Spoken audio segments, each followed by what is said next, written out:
Hi, Zarathustra. I just wanted to thank you for allowing me this time to just ask you some questions about this really cool DVD that you've put together. I'm really excited about it.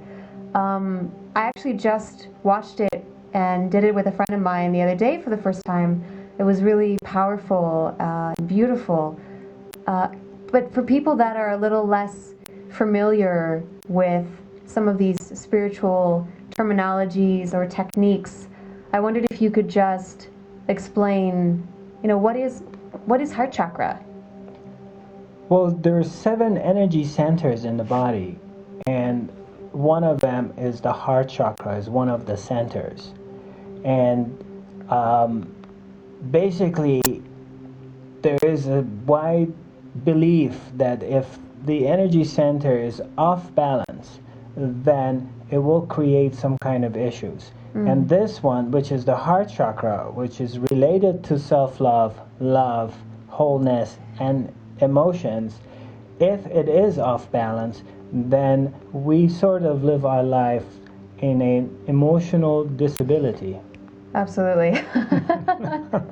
Yeah, I can say I definitely had this beautiful heart-centered experience after doing these exercises. Now, talk to me a little bit about these meditation techniques and exercises that you put together, because they're really completely different than anything else I've ever done before. And for me, I can say it was very highly effective. What brought you to put these together?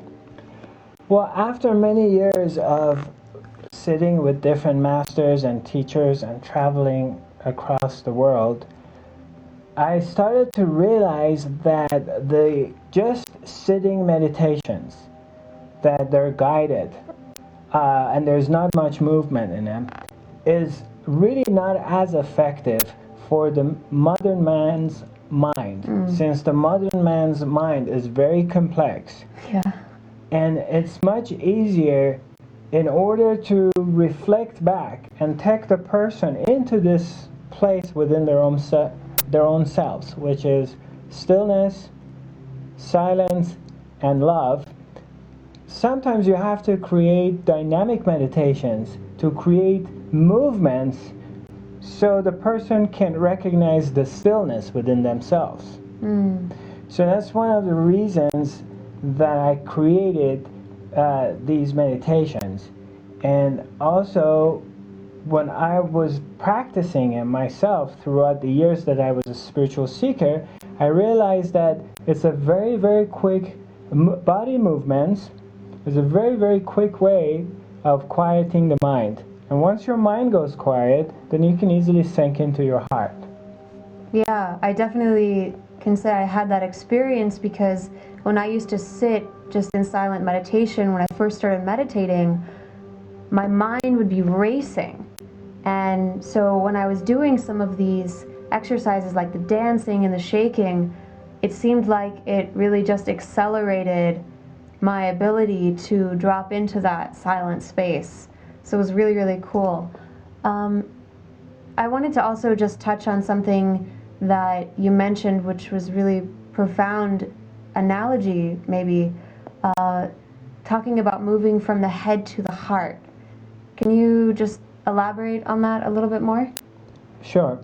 Originally, when we were children, we did move and do whatever we did came from our intuitive knowing. So we weren't really thinking so much about what am I going to do tomorrow or next week or next month. We were just very spontaneous. And as we are growing up and we get conditioned by society, our parents, our schools, then we get forced to start using a lot of our analytical and intellectual mind to keep thinking about tomorrow or future or things that we have to accomplish. So what happens is that we're forced and pushed, and we go from our heart, intuitive knowing, into analytical mind thinking. So when I say this is a journey from head to heart, is actually we're reversing this, which is we were forced, we were in our hearts, and then we kind of got conditioned to go into our minds, and now we're just journeying back into our heart to function from an intuitive knowing with open heart. That's beautiful. Yeah, I definitely think that is something would be useful for all of us to be able to operate from that space. Absolutely. I would love to see this being taught in our schools, and we teach our children from young age to keep this way of living instead of just getting out of it and going into their heads and creating all these kind of problems that we nowadays see the modern man have. Absolutely. So when you talk about this oneness with the divine, I can't help but think, like, how do I get to this space?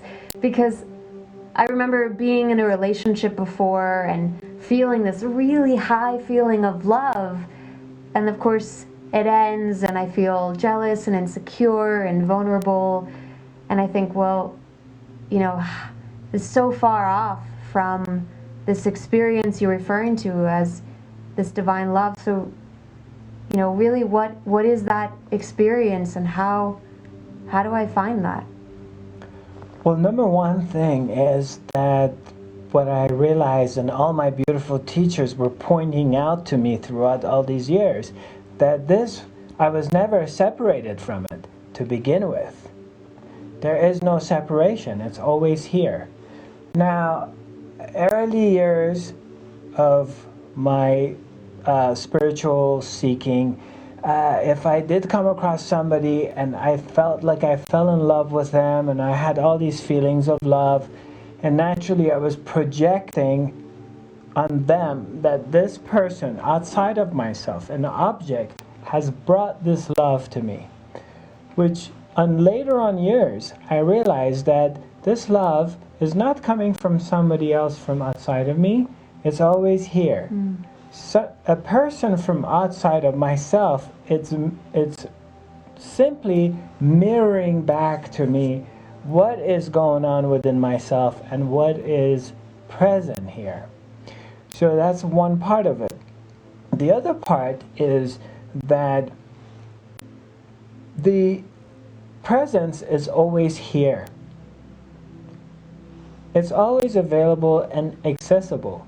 A part of all these meditations and the work we are doing is to take us away from the thinking mind into this place which simply is. And this place which simply is what we're talking about, divine oneness and the wholeness. This place here that we touch on maybe daily basis, but we don't identify it as that which is always here. So you mentioned earlier about this self-love and self-acceptance, and you talk about it a lot in the DVD. And I understand clearly that these are things that are necessary for us to have, but there's almost this frustration that can happen in the mind, like, how do I really get to this space? How do I stay in that space? What would you...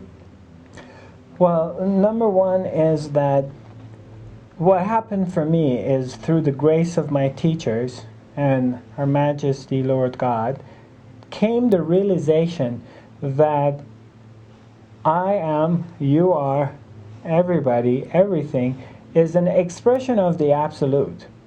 So you are an expression of God. You're an expression of existence. So for me it was like, if I'm an expression of the Absolute, then if I'm an image of God, then no matter how good or bad I think of myself, I'm perfect because I'm an expression of the Absolute. So once I started to realize that I'm an expression of God, then very easily I was able to accept myself with all my so-called wrongdoings or wrong habits. Right. I started to love myself because I realized that I cannot be anything else, and this is the way God has created me, because I'm an expression of God. So I started to love myself and accepted myself. Yeah.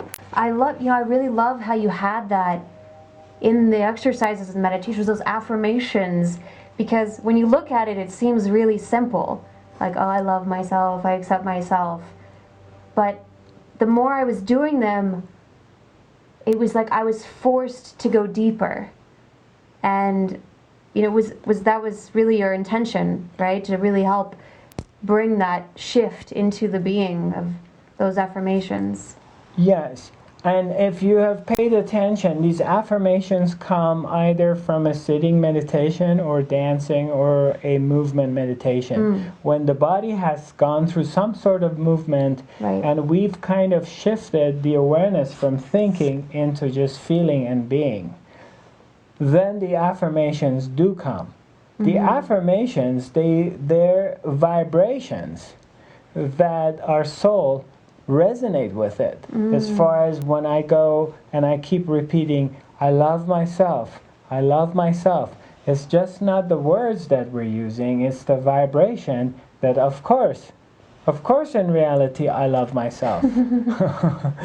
And down deep in the very core of the being there is love. Sure. So when we do keep repeating these affirmations, it resonates with our soul. So as a result of that, a fragrance of love begins to fill the air in our nostrils. I love that. You know, it's so funny because it's like, it's so simple. You know, it's like heart chakra opening, sounds like God, like something how, and, you know, all these different techniques that are out there. I was really amazed because, first of all, my mind didn't get overwhelmed at the idea of doing all these exercises because doing them was actually fun. And it was amazing for me to experience that I could have fun in a simple way that was effectively healing and balancing and awakening me. So I really want to thank you for that, because I look forward to doing these again and again, and just enjoying it, having that fuller, authentic expression of my heart. You're welcome. Now I have a question for you. Which part of the meditations did you like the most? Definitely the dancing. The dancing. Because the dancing just is so freeing to be able to have that space, that it's like when I put in the DVD, then no matter what I have going on that day, I'm giving that time to myself, which for me feels like honoring my divine self and just allowing that beautiful being of Ava to be expressed. Yes. In a non-judgmental way. Yes. I gave this DVD a lot of thoughts before I structured the meditations. It took a very long time for me to, and did a lot of different events of fifth dimensional quantum healing and heart chakra opening, and did experiments in these different events, that how am I going to structure these steps, that they become in about 45 minutes if someone's going to be doing them to an hour, how effective could I be? Yeah. And as you mentioned about the dancing, what I realized that we may be resisting words, we may be resisting sitting and trying to go into silence, but we cannot resist music. Yeah. Music will penetrate Yes. the very fabric of our soul and creates movements. Yeah. So through the music, it's a way to unclutch from the mind, so we can slowly descend from intellectual thinking to feeling. Absolutely. So that's where I realized that music is going to work the best in the beginning, and then progressively what we're going to do is going into the next step, which is the shaking, to shake everything and to get all these anger issues, all these negative emotions that we have stored throughout our lifetime in our body, in our psyche, in our emotional body, to get this out. And then after that comes crying. And crying is one of the most powerful tools and ancient methods, which is already built into our DNA, that it will empty us out. And it's a very healthy thing, but it's not really accepted in our culture in the West, because especially for men, if they cry, that's a sign of weakness. But in truth, crying is not a sign of weakness. Crying is a sign of courage, that you are courageous enough to express your emotions and to really let things out. And it's a sign of softness and your beauty. Grace. And grace, yes. So, and then, of course, we go into, in between there is silent meditation, there are affirmations, and then we go to the laughter and laughing, and then after that we go back into dancing. So it's kind of like a curve. That we start from the dancing, and we're kind I like that a lot. And we kind of go deep into the stillness and the sorrow and the silence, and then slowly come back again into the celebration of life and laughing, and then going back into dancing of freedom. I love it. It's beautiful. I really enjoy it. Thank you. My pleasure. And it's nice to see you again, and thank you for your time, Ava. Yeah, thank you so much for taking your time and allowing me to just inquire more deeply and just share some things that may be useful for other people watching this as well. Well, thank you, and I'm honored. Thank you. Namaste. Namaste.